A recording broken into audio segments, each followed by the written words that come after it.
All right, what's up, everybody? Good to see everyone. Tonight, we are going to continue talking a little bit about our board of directors list and that hit list.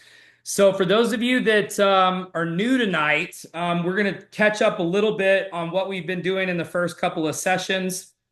And I know some of you have been on every night or you've caught up on the videos, so I appreciate you doing that. But I know there are some people on here tonight that are first timers. So, just want to kind of recap a little bit about what we've done over the first few calls.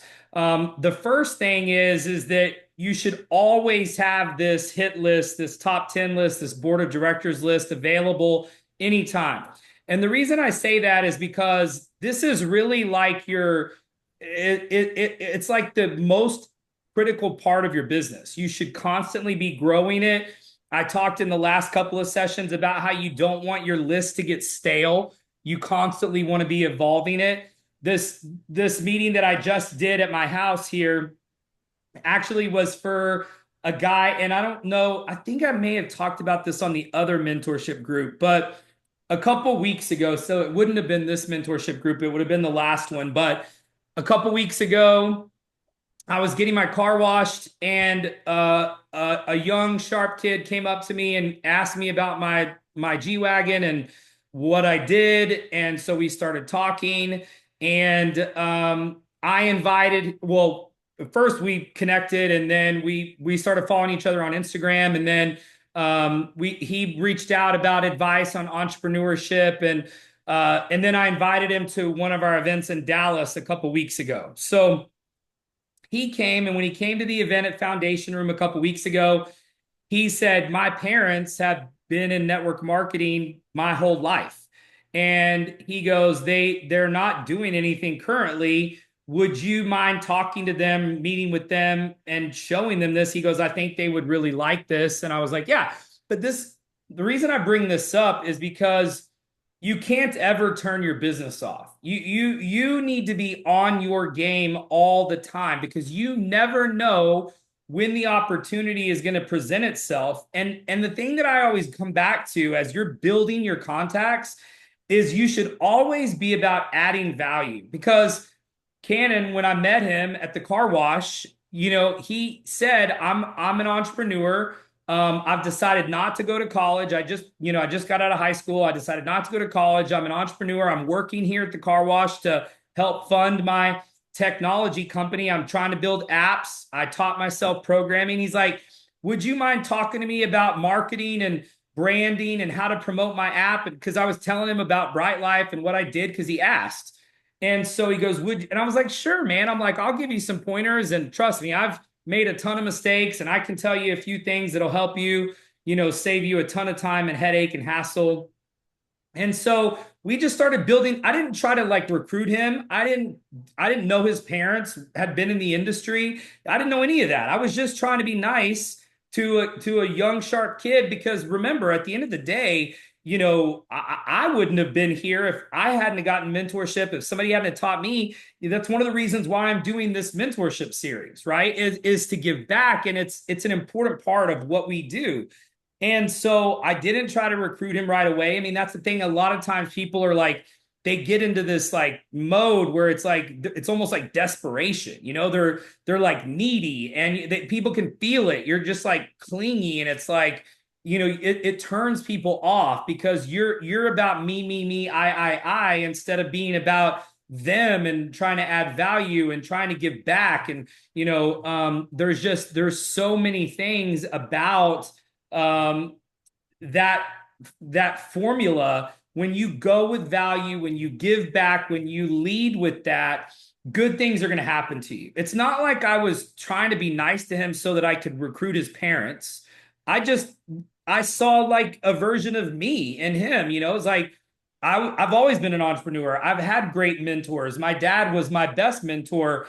And a lot of people don't get those kinds of opportunities. Some people's parents are not mentors. They're not supportive. And so, it's just, for me, I'm just being real. I'm being authentic. I'm being real. I'm providing value. I didn't have any like preconceived notions on recruiting him. I was just minding my own business at the car wash. But the lesson I tell you is that if you add value, if you don't turn your business off, if you're constantly building your list and you're looking for ways to add value into other people's lives that might present an opportunity for you to recruit somebody or bring them into your business, you will have those things happen to you. Good things will happen to you if you go through the motions, if you do the stuff, if you give back, if you add value, if you have that approach as you're talking to people. These things are going to happen. So he comes to the meeting at the foundation room. He says, "Hey, can you meet with my parents?" So we set this meeting up. They just literally left. I just walked them out.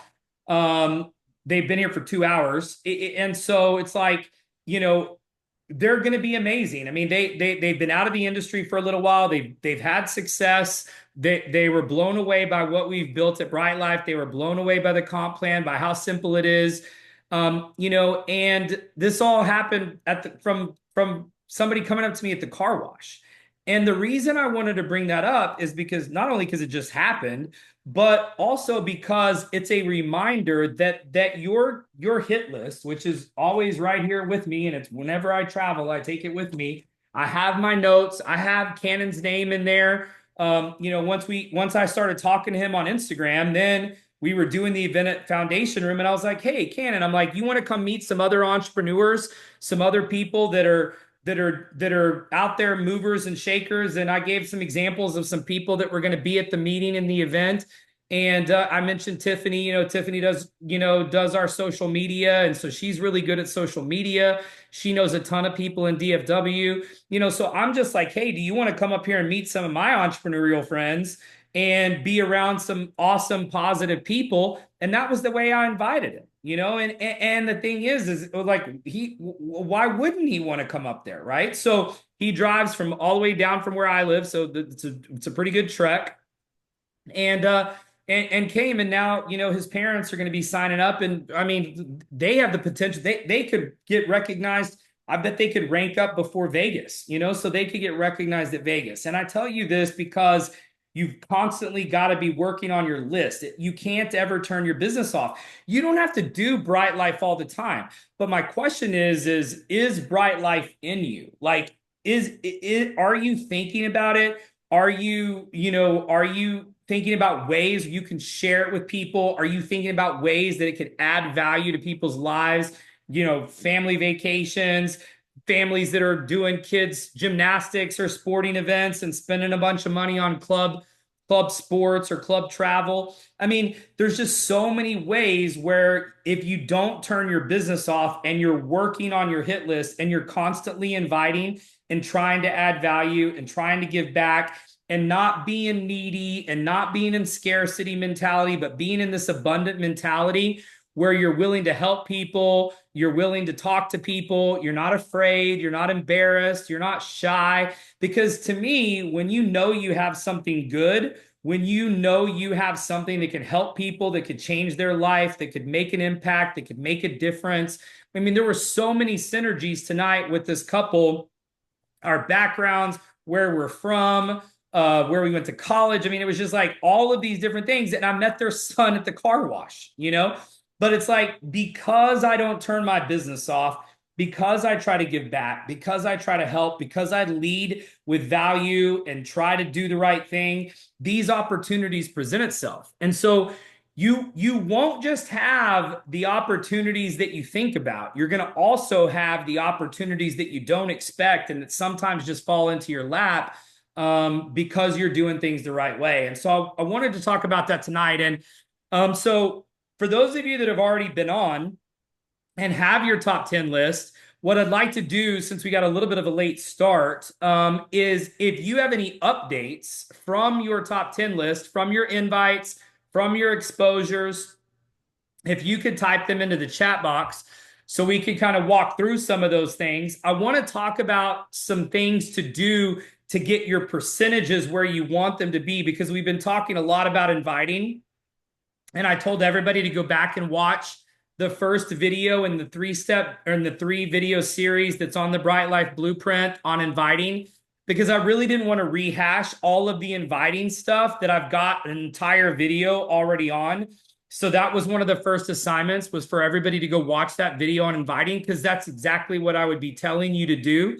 I did talk about over the last couple of sessions some tips that I do with people, with new people. One of the things is making sure you tell them not to go talk to people until you've taught them how to invite, what to say, what not to say, until you find out why they signed up. You've gotten their why, so you can know how to work with them effectively. We talked about some of that stuff over these last couple of sessions.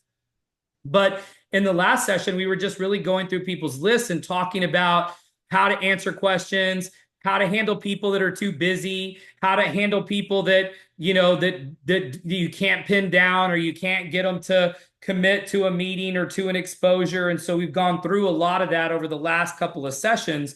So if you have not already watched those are on my personal YouTube channel. You could just put in youtube.com/Wes Melcher. It'll take you straight there. We've only done 3 videos in this new mentorship series. So if you haven't watched those, you definitely should go check those out. And then also watch that video and complete the assignments from those first few videos that we just did.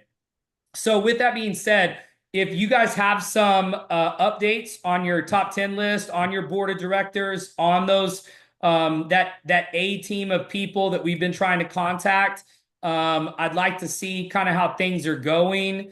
And if you have any questions, or for those of you that have had some exposures, if you've had any reasons why they didn't get signed up, or you can't pin people down, or you get an excuse or a question you can't answer, I want to walk through some of this inviting that's happened for those of you that have already been doing it. So Ryan, since you already have your list there, are you stationary or are you still driving? Oh, I got back last night about 1 a.m., got up and went to Okay. work and had a track meet, just got home. So Okay. So you've been busy. Um, I didn't get much done, honestly, between Sunday with that trip to Dallas and back, I but I get did it. get my list reworked. It's all good, bro. How's your daughter doing? Everything go She's, good with the procedure and stuff? she's doing okay. A little sore today, but she Okay. had a hydro dissection.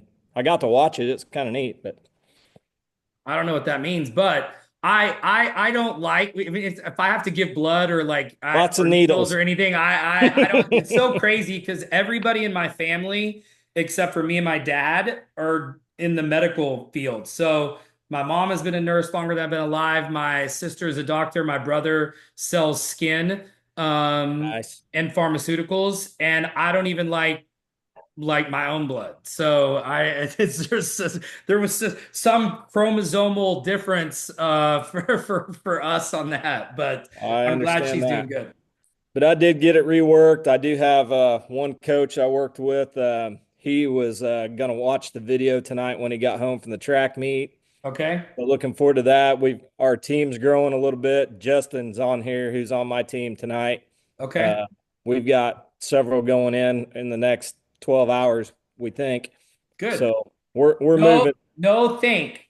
No think. You wouldn't let your players say that. We think we're gonna No, you're right. I wouldn't. don't think there's no thinking. It's gonna happen. They I say just they're going in. Let's put it that way. no, don't Ryan, no, they say they are going. Ryan, See, Ryan, listen. this is a big deal, Ryan, because like so much of this is mental. Um, you know, I a lot of times when new people are getting started and they do it wrong first, and so they're used to getting the results that are not typical. If you're doing it the right way, you're gonna get atypical results, right? Because obviously the average person does not have success. Why? Because they don't get directly to the source. They do it wrong. They wind up quitting because they feel like it doesn't work. It's those two questions of, can I do this and will it work? And we'll start to get into more of this as we get through inviting. But what happens is that people start to expect to get rejected, to get turned down, to have people not show up, to have people not sign up. But that's not the right results. And so, I can tell you so many times I've literally gone to meetings and I remember people saying, it's like, because the first thing, what my mentor always did to me was my mentor always asked me, how many people do you have coming? He didn't say, do I? Because he expected if he was coming, I was going to have guests because he taught me in the beginning, if I'm coming to do a meeting, you better not come alone. Like, that's what he told me. Like, do not come alone. If I'm coming to do a meeting, because this was before Zoom, there was no such thing as Zoom. It was only live meetings. So if I'm coming, you better come with a bunch of people behind you. Like, and so it was funny that in the very beginning of my career, they used to call my car, and I had a two-seater. I was always a sports car guy, but they used to call it the clown car because I literally went to multiple meetings with people riding in laps because my mentor told me never come to meetings alone. And so he would always ask me, how many people do you have coming? He never asked me, do I have people coming? See, people that have the wrong expectations, they say, do you have people coming? And then people would say things like, well, I have a couple people coming, but you know how that goes. And my mentor would say, no, what do you mean? What do you mean? How does that go? And they were like, well, you know, they say they're going to come, but then they don't come. And I go, and my mentor would say, no, when people tell me they're coming, they come. When I make an appointment with somebody, when I set an appointment, when I have a meeting with someone, they show up. Why? Because I expect them to be there. I know they're going to be there. And if they're not there right at the time that meeting is supposed to happen, I am calling them to make sure that they were not in an accident, because mentally, I know that they're coming. And the problem is that once somebody, it's kind of like I go back to relationships, and it's just easy analogies, right? It's like if a guy asked a girl out and never got told no, think about it. I mean, like, you'd be like, I'm going to go ask a supermodel out because I don't know the word no. Every girl I've ever asked to dance or ever asked out, if they said yes, every one, there would be no fear. See, no guy would ever have any fear of rejection if he never got rejected. But we all know it doesn't matter who you are. At some point, you got rejected, either to dance or to go out or to talk or to buy a drink at a bar or whatever it was. So you know that there is an alternative, that there is another way. And it's not the way that you want it to go. It's not the way that you're hoping that it goes. And so the problem is that once your subconscious knows that there is another outcome, then your subconscious leads with the unexpected outcome that is not what you want, but it puts it in your mind as doubt. So it's all about the seed of doubt. It's all about, there's that little part that's like, they're probably not coming. They're probably not going to sign up. They're probably going to say it's too expensive. They're probably going to say that their wife won't let them, whatever. It's like, it's like the voice, you know, it's like on your shoulder telling you that it will work or that it won't work. And so the problem is that when you say things like, well, they're supposed to, or they were gonna, or whatever, it's like that is that doubt creeping in. And so, like I said, this is such a mental game that it's really important that you always expect to get the results we want, whether it's inviting, whether it's sales and signing up. And that's one of the reasons why I talked in the other trainings about this is not a follow-up business, right? So this isn't a follow-up business. It's a yes or no business. It's sorting. It's okay to get told no. It's okay to have somebody not join. You're just that much closer to your next member of joining. But expectations wise, it's like this meeting I set up with Cannon's parents tonight. I set this up. Of course they're going to be here. Why wouldn't they be here? I expected them to be here. They drove almost an hour and a half to get here. And so I would never expect otherwise. But yet new people come into the meeting, like tomorrow night, we'll do a meeting in Dallas, and I'm sure I'll hear somebody say it. Somebody always says it. Well, I was supposed to have 2 people here, but they didn't come, or they canceled, or something came up. But the thing is that comes back to you. It's about how you invite. It's about your expectations. It's about your attitude. Did you make it feel important? Was it critical? Was it life or death? All those things that I told you about initially and that I talk about in the inviting video, if you have the right attitude, if you're setting the right expectations, you're going to get the same results, okay? The results will not vary if you follow the system. If you follow the program to a T, 100%, you will get the same results. But it's kind of like a cake. It's kind of like a dessert. if you take an ingredient out, like if you're making a cake and you leave out eggs, or you leave out the flour, or you leave out the sugar, you're going to have bread, or, a pile of dough. I mean, one ingredient, one thing that you change because it's like, well, I want to do it this way, or I want to do it that way, or the way Wes does it, it doesn't feel right for me, or whatever. And so this isn't just for you, Ryan. I'm just saying in general. I mean, these things are mental, and it's kind of like watching Rory on Sunday in the Masters, right? I mean, it's like golf is a mental game. I mean, the difference between guys who win the majors are the guys that win the game between their ears. That's what a lot of people say. And I mean, he's one of the greatest. I mean, he's got the career Grand Slam, and he has a golf psychologist. His golf psychologist was with him this weekend. This is a guy who's literally like one of the greatest to ever play. He's been a pro since he was a kid. And he has a golf psychologist that comes with him. That should tell you how important your mental game is, not just in life, but in this and in sports and in all these other things. And so you've got to have the right expectations. So I'm going to move down here on to some others. John,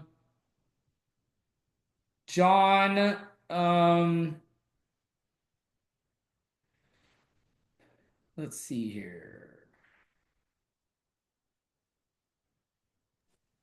I'm here. Yeah, I was just reading your notes. So the one we talked about, three-way. Yeah. I'm connecting a good time for her to do that. Have you had exposures since Sunday? Have not, other than haven't had the exposures other than the one. You've been inviting your list of 10, yes, but you don't have anybody scheduled?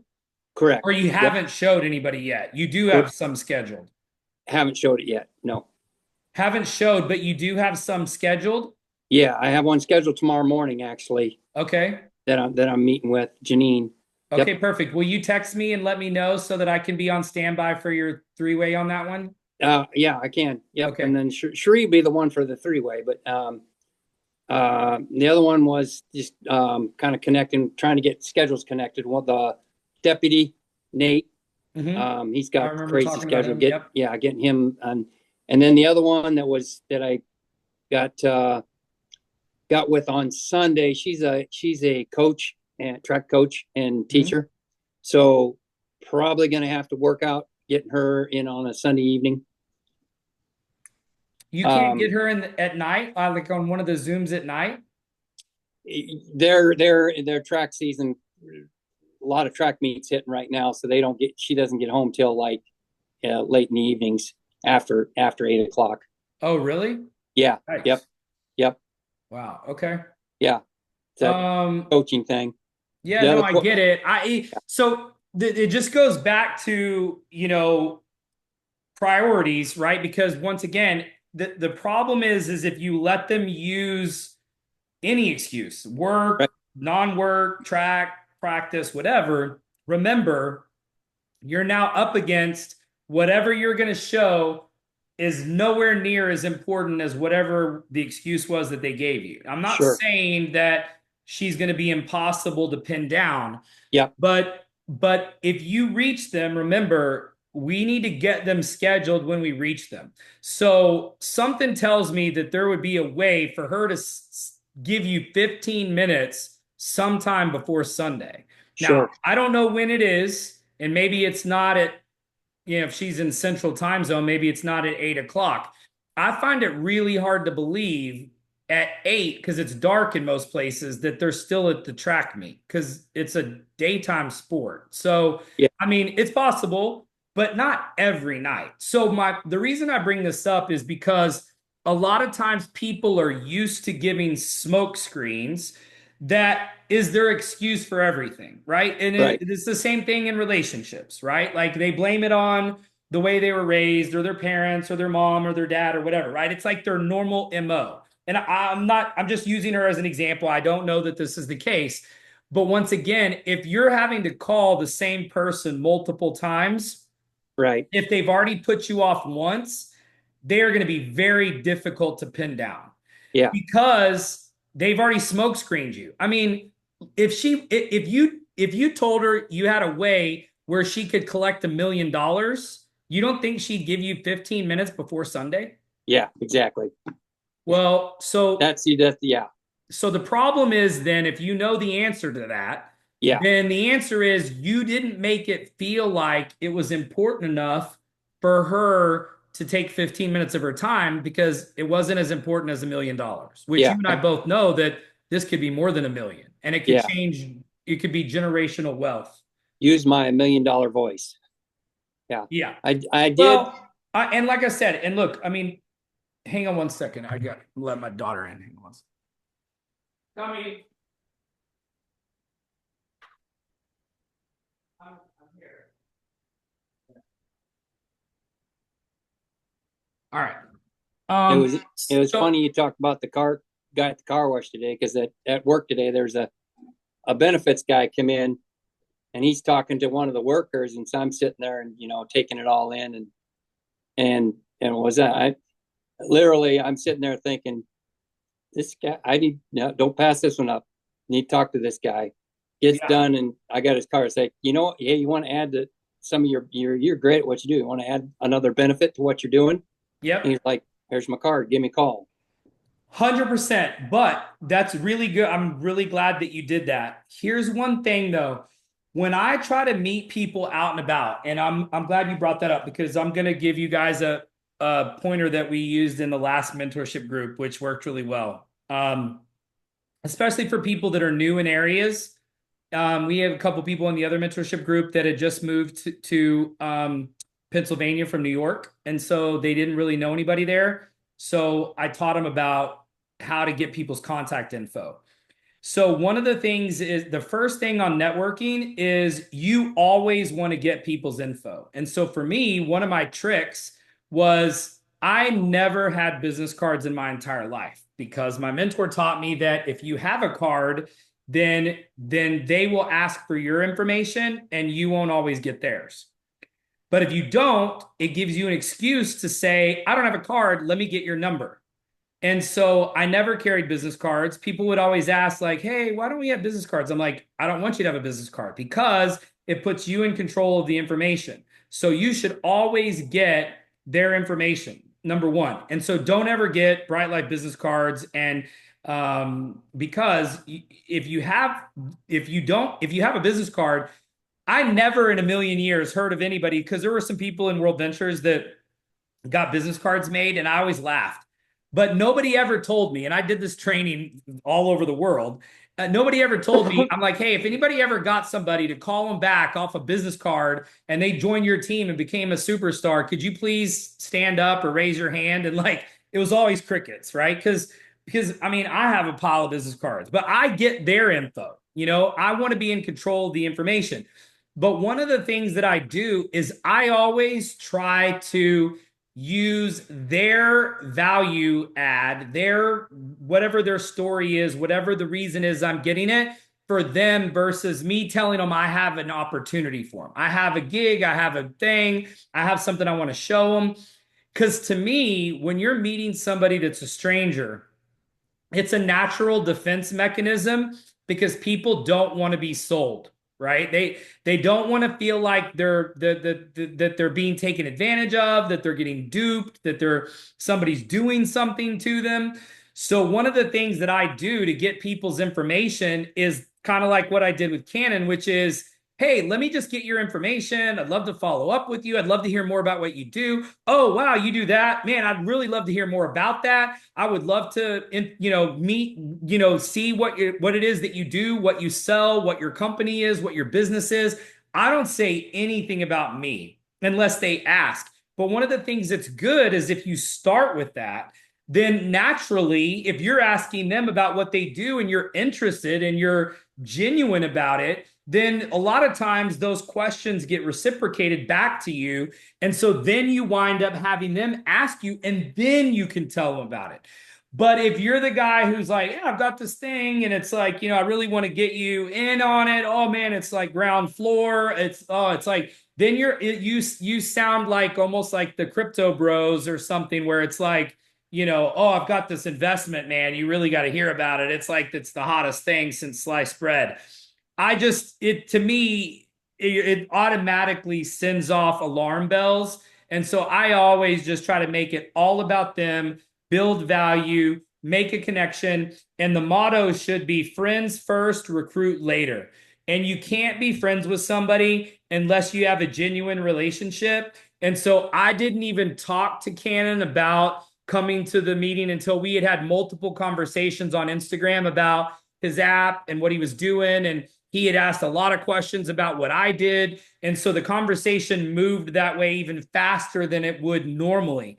I taught the last group, one of the things that I used to do with all my new people was, and this is an old school network marketing thing, is you should put 5 coins, take 5 quarters, 5 pennies, 5 nickels, whatever, five coins, put them in your right pocket. And every day, don't go home until you move the 5 coins from your right pocket to the left pocket.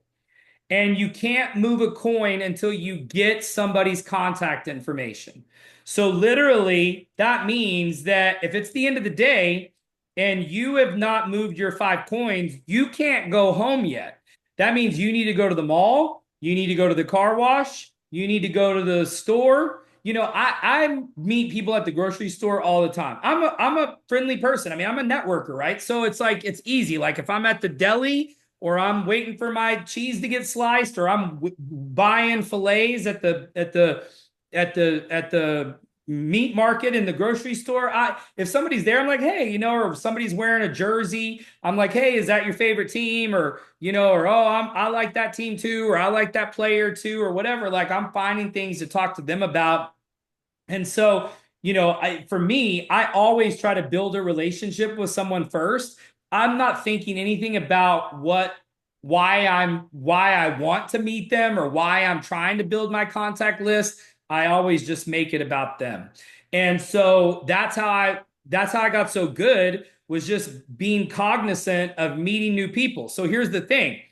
This should be your assignment for everybody before Sunday. You should do, and if you're slow, you want to start off slow, do 2 or 3 coins, okay, and work your way up to 5. But I did this with the last group, and there were a couple people that were new to an area, and I'm like, don't go home. And then one of the guys lives in New York City, and I'm like, how many people? And then we looked on the internet, how many people ride the subway each day in New York City? It's like 3 million or something. And so I'm like, look, you can't go home until you meet 5 people, because when you train your brain, we're not going home until Wes has moved his 5 coins to the other pocket. So that means that we need to get these 5, because if not, I'm not going home. My brain is not turning off. I'm not going to sleep. I'm not going to see my kids. I'm not going to see my wife, whatever your situation is at night, until you move the coins.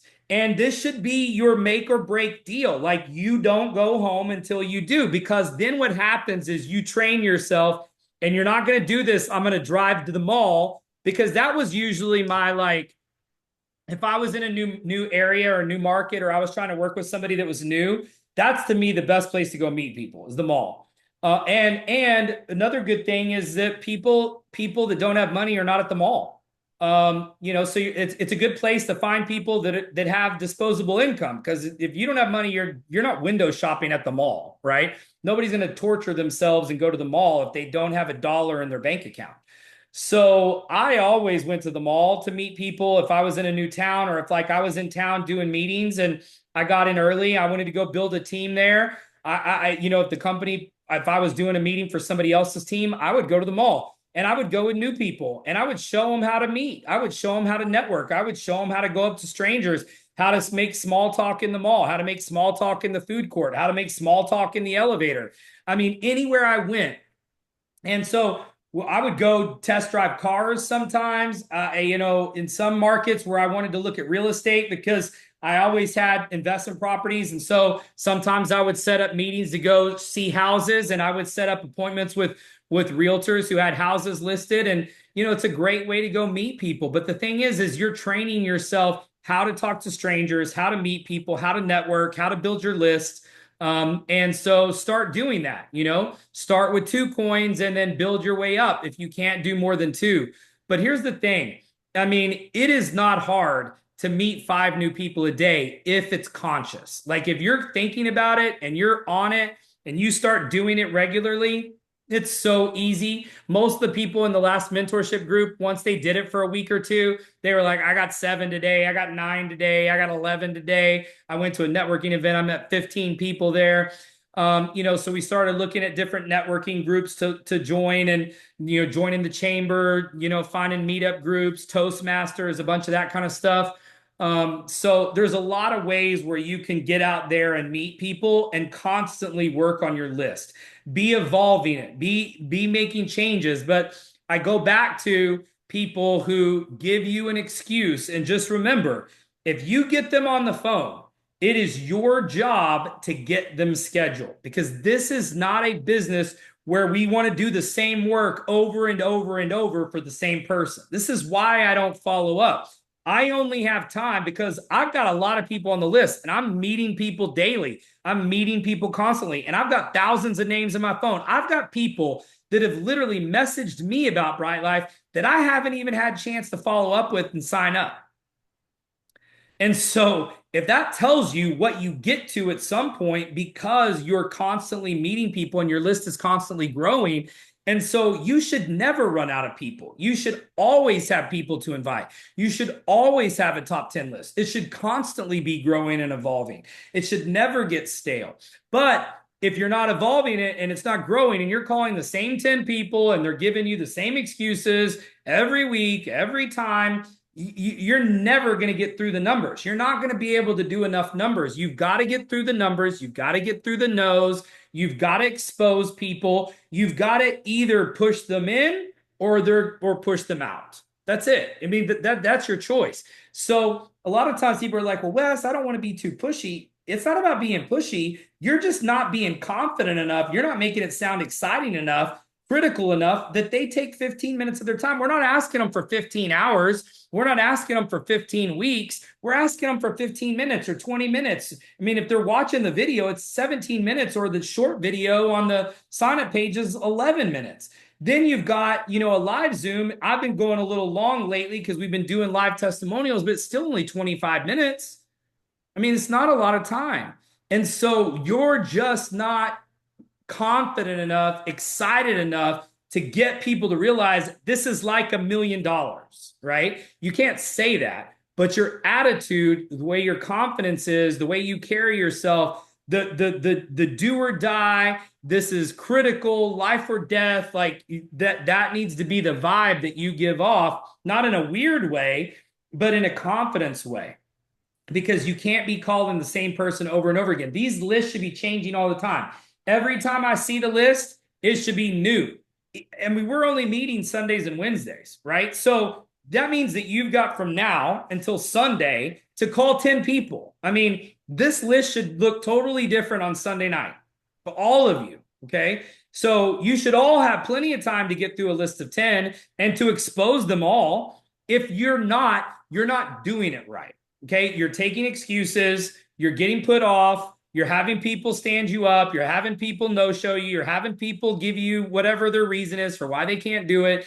You should easily be able to get through your 10 list between now and Sunday and expose them all. And so that's going to be your goal for tonight. If you've not watched the inviting video, before you invite anyone, you've got to go watch. Oh yeah, we're not meeting on Sunday. Oops, sorry. Well, you've got a week. So there you go. The assignment just got easier. So we're not meeting on Sunday. There's no calls or Zooms on Sunday. So your last chance for a live Zoom this week is tomorrow night.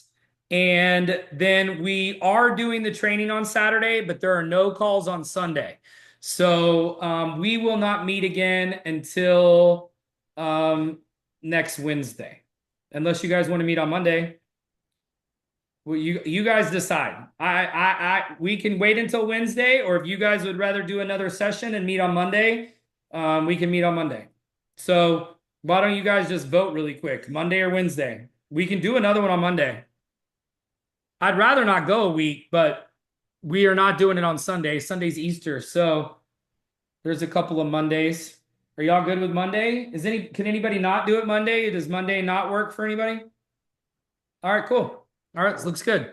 So we'll do Monday. So I'll schedule the next one that was supposed to be for Sunday for Monday. That'll be your assignment, is to expose this list of 10. Don't just call them, expose them. You've got Thursday, Friday, Saturday, Sunday, and all day Monday to expose 10 people. You can do it. I have faith in you. If you have not watched that inviting video, you got to go watch that before you do any inviting. And then you should have success with your inviting. If you guys have questions or need anything, or if you're having a problem or a challenge, or you're struggling, just message me. And if you don't have, since there's some new people on here tonight, this is my cell phone number. You need to text me your info so I know who you are. But that's my number. You can text me. If you need help with third-party validation, obviously the idea is to, on every one of these exposures, you want to be using a third-party validation. So we haven't gotten to that part yet because we're still on this list and on inviting, but really getting good closing results, you definitely need to be using a third party. So if you don't have somebody to be your third-party validation, I'll do it for you. It's better to have somebody on your team, even if they're on your team, like under you, even if they're brand new. Anybody can do third-party validation, because if you edify them the right way, you can use anyone for third party. Because remember, at the end of the day, you're just trying to get them to answer 2 questions. Can I do this, and will it work? And the will it work will not be answered if you're not using a third-party validation. So if you're exposing before Monday, you need to be using third-party validation. Quick question for you. One of my on my list, current list, is a WV person. Okay. Best way to approach that? Or Same for everybody. Sure. Okay. Same for everybody. Don't treat anybody different. Everybody's the same. Because remember, what you're doing is the same thing that they're going to do, because they do what they see you do. So if you do it right, same way for everybody. Sure. It's the same thing. They'll recognize me if you put them on the video, probably. I mean, unless they came in at the very end. No, they would. And then you can put them on the phone with me. So I'll be glad to talk to them. Okay. Thank you. Yep. Appreciate it. You got it. All right, guys. Thanks so much for tuning in tonight. Appreciate it. Sorry we started a couple minutes late. I think it was a good call tonight. Hopefully this helped you guys. On Monday, we will go through your 10 that you exposed between now and then. So you've got work to do. If you have any questions or need any help, or you're struggling at all, text me, call me, and I'll help you. Okay. But watch that inviting video. That's critical before you make these 10 exposures, and make sure you're using third-party validation. First question I'm going to ask you, if they didn't sign up, is who was your third-party validation? Because that's the second part of that 2-part question. It's, can I do this? That's what you're doing to them. And then, will it work? They need to see proof that either the product works, or the business works, or both. So make sure you're using third-party validation even after the Zooms. You know, that's one of the reasons why we started doing live testimonials on the Zooms, because some people didn't have people to use for third-party validation. So I just started putting them on the Zooms live. So that came from the last mentorship group that we were doing. There were some people that just didn't have a third party. So we just started putting them on the Zooms live. So, all right, guys, hopefully get some people on tomorrow night. It'd be great to see all of your faces on there tomorrow night with guests. Denson will be doing the presentation tomorrow night, but I definitely will get on, and I'll see who's on, and I'll look at the transcript and see who got on. The inviting video is on the Bright Life Blueprint. It's video number 1 on the training videos. I'll put that on here really quick. brightlifeblueprint.com. There's a 3-part training series: inviting, presenting, and then duplication. And so the first video is the one that I assigned a couple meetings ago. And that's on inviting. You definitely need to watch that before you do any inviting. Because I didn't take time to go through inviting because it could be 2 hours or 3 hours of training on inviting. That first video is an hour-ish. And then it saves us time. We can talk about some other stuff that's a little bit more direct and personal. So, all right, everybody. I will see you on Monday night. Happy Easter. And hopefully see you guys tomorrow night. And then again on Saturday on the training.